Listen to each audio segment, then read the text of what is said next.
Welcome back to Psychonauts 2. We're headed into the mailroom to give our boss a new brain. Access granted. This will lead to the best level in the game, but before we get there are some cutscenes that we should talk about. I really enjoy these cutscenes and they're well worth studying. This first cutscene is fun because it's a lot more frenetic than most of the other cutscenes are allowed to get. So obviously some of that is going to be portrayed by the blocking. We've got a lot of extremely cartoonish blocking, which is fun. But it's also portrayed through the camera work. We're seeing a lot of camera shots that this game doesn't normally use, like dolly zooms, and snap zooms, and Dutch angles that go back and forth. It's a lot of fun to watch the camera portray the unease of this character in an over-the-top way. It's also a lot of fun to notice when the camera isn't moving, because they often use the stillness of the camera to hype up the cartoonish blocking. So those are two things that I would pay attention to here, how the camera moves and how it doesn't move. Nick! TV? Nick, how would you feel about an upgrade to your sense of self-protection? Oh, here's a fun little iris transition. Can you hear me? Ball of light. Are you in there? Light, dark, and every flavor in between.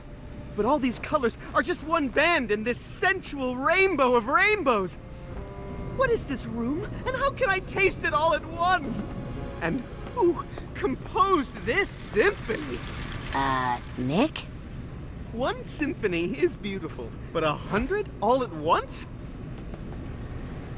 Oh God, I can smell the Big Bang! There's an ant in the wall that's grinding its teeth. Everythingness, oneness, nothingness, nothingness, nothingness! Is this cashmere? It's too delicious! I should really go back in there, but I'm just a little scared. So the rest of the scenes that we're going to see are not quite so extravagant, but they are very stable. This is one of the things I really enjoy about this game. The game is very careful to make sure that every cutscene, most every cutscene, takes the player along for the ride. All of these cutscenes do the things that cutscenes are supposed to do. Character development, plot progression, world building, all that stuff that you normally expect in a cutscene. But the way that they're portrayed allows it to create some tension and some flow, and it's a ride. This is an excellent game to study if you're trying to figure out how to do moving cutscenes, because these cutscenes, they do move. Let's get started. Hey, Nick, I've got something here that will help. Is it a blindfold? Earplugs? Better. Oh, I don't know if you want to come in.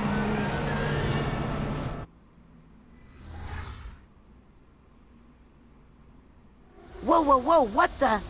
Ball of light? Are you in here?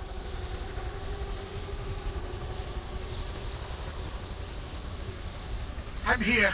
Everything's here. Too many things are here. You're experiencing a sensory overload. Try to stay calm. Whatever you do, don't have a... This is a cute way to introduce one of the new enemies. This enemy is intended to be fought with a power that we don't have yet, and he's supposed to be invincible until we have that new power, but in reality he's actually not that hard of a challenge, even when you don't have the power. I say flight. Now, we are not going to be able to beat him, because it's just impossible to beat him fast enough before the timer runs out. I feel like I'm about to go on stage. You're handling this so much better than I would be. I don't like it here. How do we get out of here? I don't know how to beat it. It's just too fast. Dear universe, please shut up! And now he's Jack Blacking it. There we are. This is good. Let's stay here. I really enjoy this little mind island. This is a classic way to have a mental little mental mindscape. We see this in a lot of games. For example, you'll see it in Life is Strange, has a very similar sort of thing, although hers is a lot more colorful.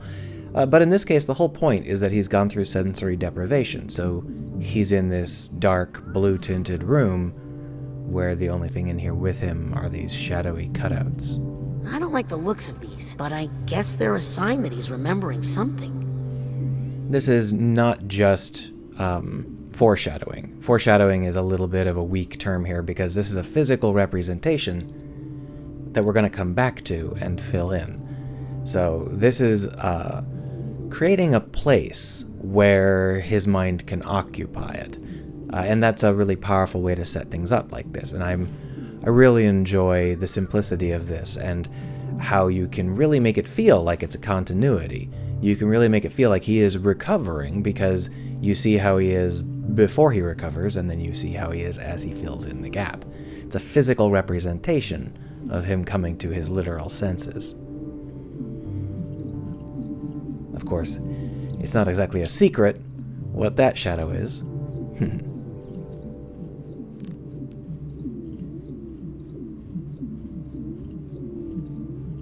Where are we? Shh. It's a quiet place.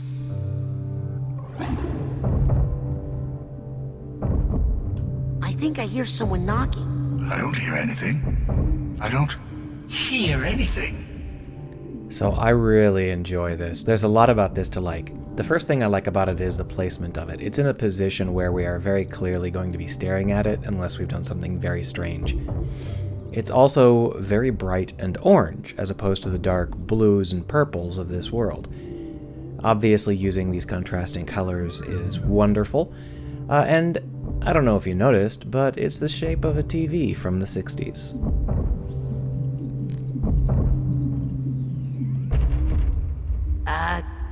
Come in?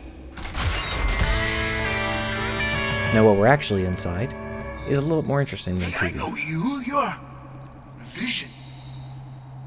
Yeah, and you're needed on stage. Come on, Psy King.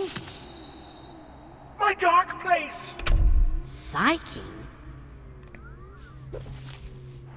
Having us crawl out of this thing was an amazing idea.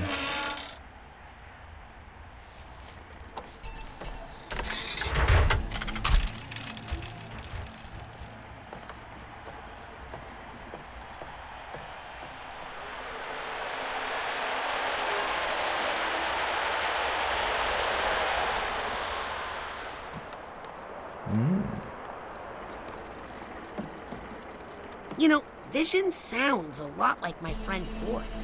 Were you in a band with Ford Cruller? Good old Vision. He always had such a good eye for, visuals. I see. Well, maybe when your full memory returns. So here we've got a pretty expository cutscene, but it's got a lot of energy to it.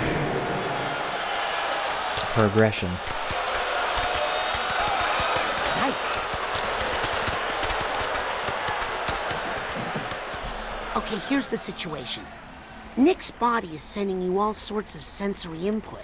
Smells, tastes, visuals, sounds, tactile feedback.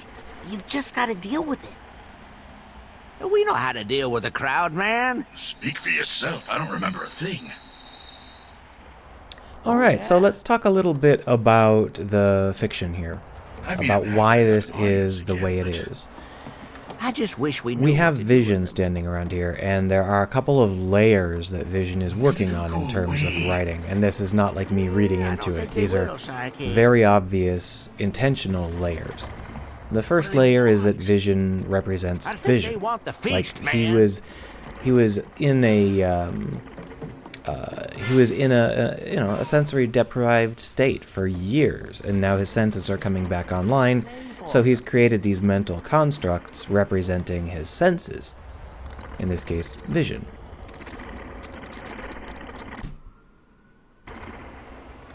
Sorry about that. Had a cop car come by. So in this case, vision. He has created vision. He's going to create the other four senses as we wander around. On a deeper level, well, first off, on the shallow level, this will allow us to have levels that are associated with each sense. It will allow us to do a lot of fun sensory-related things.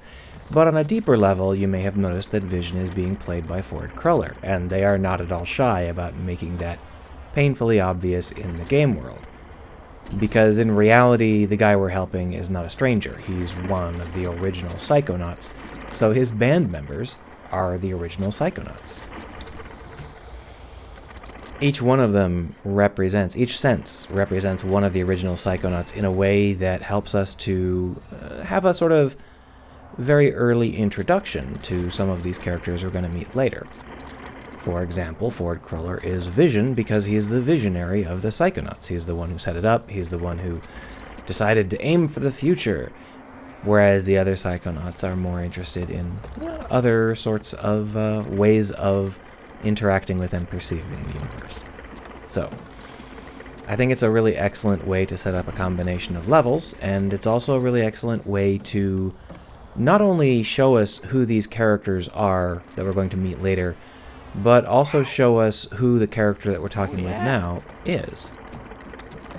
I just think it's a really tight setup.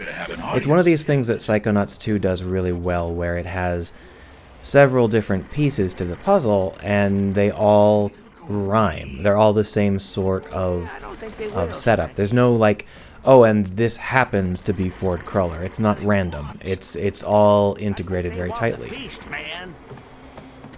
But even if you can't do that, you can still learn how to do the cutscenes. Now, the instant we talk to Ford Cruller, we are going to launch into the best chapter of the game, the best episode of the game, the best level of the game.